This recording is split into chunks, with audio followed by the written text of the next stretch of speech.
Jack Loeffler is an American oral historian, radio producer, writer, and environmentalist. He is known for his work documenting the culture and ecology of the American Southwest. He was Edward Abbey's best friend. I had the honor and privilege of interviewing him in his home in Durango, Colorado in December 2023.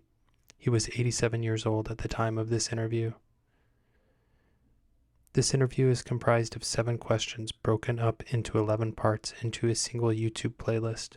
The full interview is also in the playlist, but will be released last. Jack is full of wisdom, and I did my best to let him speak freely without boundaries during our 3-hour conversation. Given this dynamic, Jack provided long, winding answers to my questions as he reflected back on his life. With that, let's get to the interview. But at any rate, that's how I got into recording Indians. And I want to say one other thing. Yeah, my friend absolutely. Tommy Venom was just retired as the ethnomusicologist at Smithsonian, the main ethnomusicologist. And he was with me on that trip, but he never seen anything like this. And it totally freaked him out. I'd seen it. I didn't actually even seen it in the Hispano culture. Right. Because there's a shamanic thing. And you'd had enough, field experience within these cultures to, to know what was happening. And well, it just verified for me how, and then Gary Nabhan, who's a really dear friend too. He's a good man, brilliant man. He's written over 30 books, but he finally told me that from his perspective as a biological scientist, that the Seri Indians know far more about the ecology of their homeland in the Sea of Cortez where they fish than any scientist can ever know. Yeah. Because it's not just the linear reductionist approach, it's the whole intuitive approach. And that's what I snapped to too. And it was just such a powerful thing for me. And so I've recorded probably 300 and so just Seri songs. And then I recorded a lot of Tohono O'odham or Papago songs. And Navajo song, well, yeah. But it was always to convey in any kind of a production that I was working on the relationship of culture to habitat, or that person's perspective with regard to himself or herself and the landscape. And that has come through so big to me. And so music,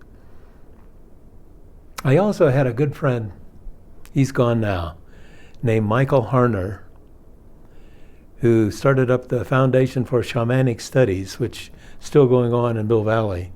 But he started it when he was teaching at the New School back in New York City, teaching anthropology. And Mike actually he was initiated into the Jivaro shamanic fraternity or whatever it is down in South America. And it really took his head and heart. And so he started this, and he would get into it through drumming. He started out taking ayahuasca, but withdrew from the ayahuasca part and got into drumming himself into that state of mind. And it was interesting to me. And so I got to meet some very interesting friends of his through that. Like Carlos Castaneda, I got to spend some time talking to him, and that was interesting. Actually, one day Carlos came over with a sack full of Datura metalloides, and the idea one evening that we all 4 of us were wipe it on the insides of our thighs and fly over Sather Tower up at Berkeley, but we didn't get off the ground. I'm happy. But anyway, that's how sound, just my archive, which I've donated to the History Museum in Santa Fe, Museum in New Mexico.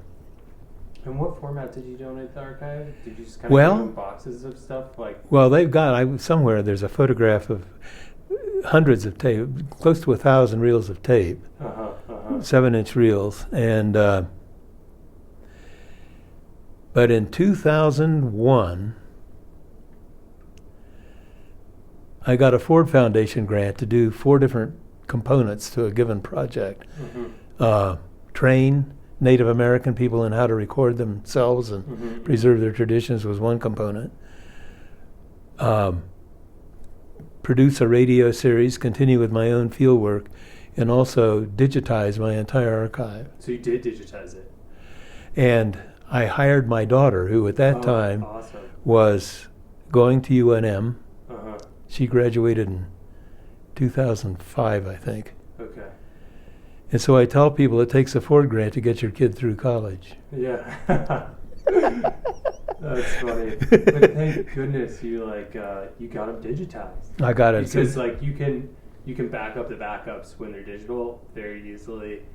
And I've got it all, and even though I donated the whole thing, Yeah. I've got 2 copies for myself That's wonderful. on Glyph Yeah. hard drives. Yeah, that's really good. And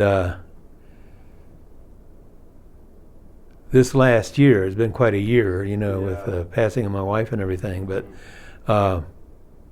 now I'm trying to determine whether or not I have another project Yeah. Yeah, that's at 87. What the heck? you've lived quite a long life. You want to go with the next question? Sure. All right, here we go. Yeah, so much on ethnomusicology. All that was gold. Yeah, but I'm not an ethnomusic. I mean, I never got trained in it, Right. but I just did it. Yeah. You did it well. Huge collection. All right, Southwestern culture. You spoke. I think you spoke a lot about what I'm going to ask already. But if you want to continue to speak to it or say other things or some of the same things, that's fine. Within that context, the American Southwest is a region with rich cultural diversity. As a non-native, how do you approach documenting and preserving the cultural heritage of the region in your work?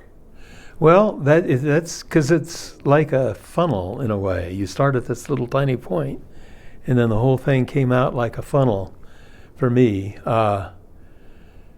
It didn't take long for me to feel like I was a native of here. I mean, I couldn't get west of the 100th meridian fast enough. When I was a young man, and a kid, I wanted to be out west, and I got here in 1957 and have thus remained. And except for 2 or 3 or 4 years in the Bay Area, I've been here, basically in northern New Mexico. And not restricted to Santa Fe. I've lived in different places in northern New Mexico. I lived for one winter in the Nambe Pueblo, which is interesting. But anyway, I got here, I'd start camping, and camping is the best way to attach yourself to a spot on the planet. It really is. And as I went on, camping all over, not just the Southwest, but the West and Western Mexico, I felt like I myself spiritually was totally affiliated with the arid West, which extends up into the Columbia Plateau, mind you. I mean, then on the other side of the range, it starts to get wet again over where you are. But the upshot is that I felt at home everywhere I went. I looked at John Wesley Powell's wonderful map of the arid lands of the West and saw all of those watersheds. And I started thinking in terms of cultural perspective within the context of watershed big time, especially my buddy Bill DuBois, who's a wonderful writer, did a book called Seeing Things Whole, The Essential John Wesley Powell, which of all of the books written about Powell, Worcester and Stegner, I like Bill's by far the best, because it just, you get Powell, he's right there in your face. And Bill knows the Colorado River as well as anybody, and the Colorado River watershed region. But the upshot is that the more I started cruising the West, like I got a grant in 1995, and I've forgotten the name of it was the last grant they gave. Anyway, I produced a 13-part radio series called The Spirit of Place. And I traveled throughout the American West, the 11 western states, and interviewed Native American people throughout the region. And I just felt such an affinity. In other words, I was no longer shy like I was in 1964 about pulling out a recorder. I knew that I was having fun, and that whenever I got into an interview with somebody, they were having fun too. And the whole idea is to have as much fun as you can. And that's what I did. But like I say, trust is an immense factor within that, and treating it properly. And I tried to put back, I gave everybody as I could a copy of the interviews to put where they wanted. As an aside, I'll tell you about this, this shouldn't go into it, but at one point, Rena and her sister Tessie Naranjo at the Tewa Santa Clara Pueblo asked me to come into the Pueblo and record Tessie reading their Tewa English dictionary, which was a mind blow, man. It had been written by Tessie and Rena and Tito. Those are the three siblings, and Rena's grandson, Porter Swensel, who's a brilliant with a PhD. 3 out of 4 of them have PhDs, but it's a beautifully comprehensive dictionary. And it took me 3 or 4 recording sessions to do it, smuggling my recorder into the etc. Why is that controversial? Sorry, I don't know. Because nobody who doesn't speak Tewa should hear it. Oh, I see. Okay. So just to be clear, I'm going to cut this piece from... Yeah, but it just, that's the level of trust. Yeah. Okay. I understand what you're saying. And it has to be on that level, otherwise it doesn't work, and especially if you're going into different cultures. And I've recorded as far away as Japan, and the furthest away was the island of Rarotonga down in the Cook Islands, recording Maori creation myths, which was really far out. But, boy, I'll tell you, just realizing through all of that stuff the incredible impact that habitat has on a cultural perspective is enormous. And to me, that indigenous perspective is absolutely critical to mainstream cultural perspective or monocultural perspective, because unless we snap to it big time, we're out of here within the next century or less, which is a tough thought. Yeah, it's that's a tough thought.